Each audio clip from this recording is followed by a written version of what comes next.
E agora nós vamos falar sobre um assunto importante aqui no TVU Notícias, é a depressão pós-parto.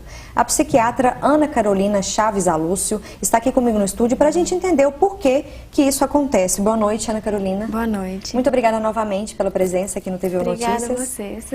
Bom, geralmente é um contexto, a gente não pode generalizar, né? Mas é um contexto positivo ali, a espera do bebê, né? Por que então existe a depressão pós-parto? A depressão pós-parto é um sofrimento, né, assim, materno, é um adoecimento da mãe, né, que interfere nos cuidados com o bebê, na socialização do bebê e da mãe com o restante da família.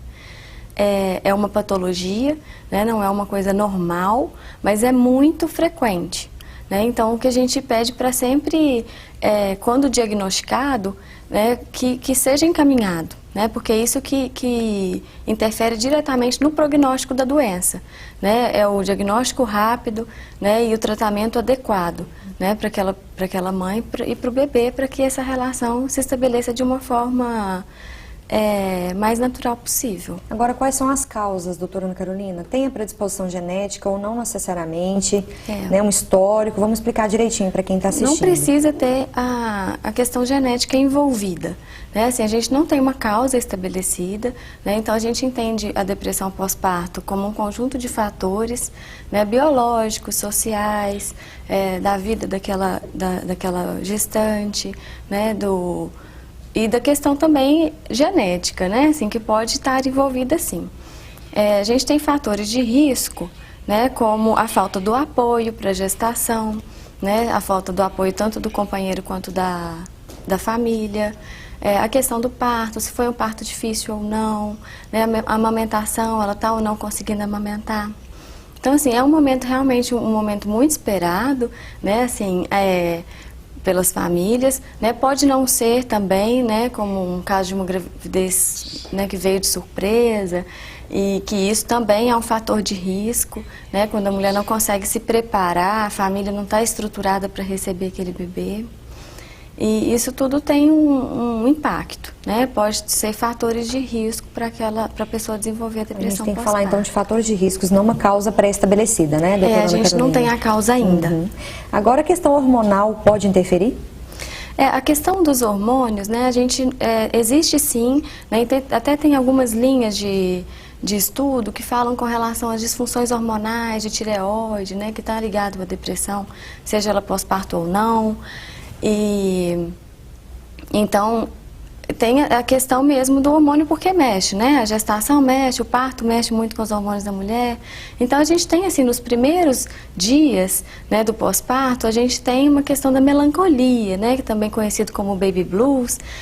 E isso acontece assim nos primeiros 3 a 5 dias, a pessoa tem uma instabilidade de humor, uma labilidade emocional, a pessoa fica mais frágil ou mesmo muito irritada. Mas quando isso vai se estendendo, né, o baby blues, a melancolia, ela tem uma remissão espontânea, né, não precisa de tratamento, a própria mulher se adapta àquilo. Né, quando isso não acontece de uma forma natural, né, a pessoa pode desenvolver um quadro de depressão, né, pós-parto, que geralmente acontece a partir da 2ª, 3ª semana no pós-parto. Então é estender falando em tempo e intensidade, doutora? Isso, em termos de sintomas também, né, porque no caso da depressão não é só uma labilidade, né, emocional, não é só uma inconstância do humor, né, tem também a tristeza, o choro, alteração do apetite, do sono, ansiedade, né, assim como um quadro de depressão normal, né, assim, sem ser do pós-parto. Em casos mais extremos, a mãe pode chegar, por exemplo, até abandonar o filho, aquela rejeição ao filho mesmo, existe isso? Sim, existe. Nos casos mais graves de depressão pós-parto, sim. Né? Então, a gente tem que sempre tentar estabelecer, né? Assim, é importante a gente entrar com medicação, né? Nesses casos, fazer psicoterapia. Alguns casos, nos casos mais graves, né? A gente tem a possibilidade de fazer eletroconvulsoterapia, que é um tratamento de eleição para esse tipo de gestante, de mulheres, porque elas não podem usar todo tipo de medicação psiquiátrica, né? Porque passa pelo leite materno.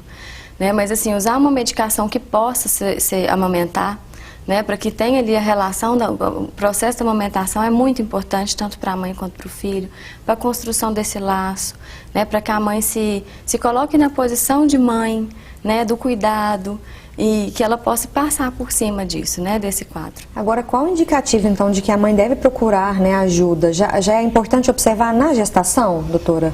Alguns sintomas podem aparecer durante a gestação? Podem. A depressão pós-parto, a gente caracteriza ela no pós-parto, né, Sim. mesmo.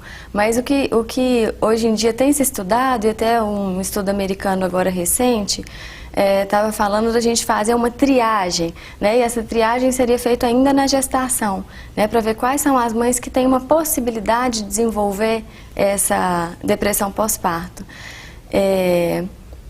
Então... Sintomas, que eu estava te falando, quais sintomas que a gestante deve observar, então, que ela deve procurar ajuda?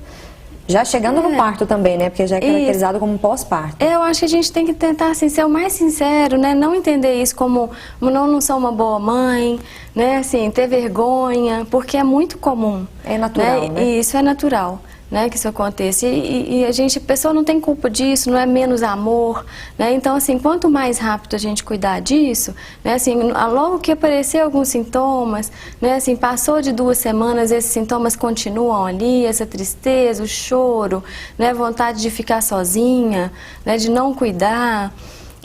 Então, eu acho que nesse momento já é importante já procurar ajuda, né? Não necessariamente fazer já uma eletroconvulsoterapia, né? Mas procurar ajuda para que essa relação se estabeleça de uma forma melhor. Muito obrigada pela sua entrevista, doutora Ana Carolina. Obrigada a você. E a gente vai para um rápido intervalo e volta já já.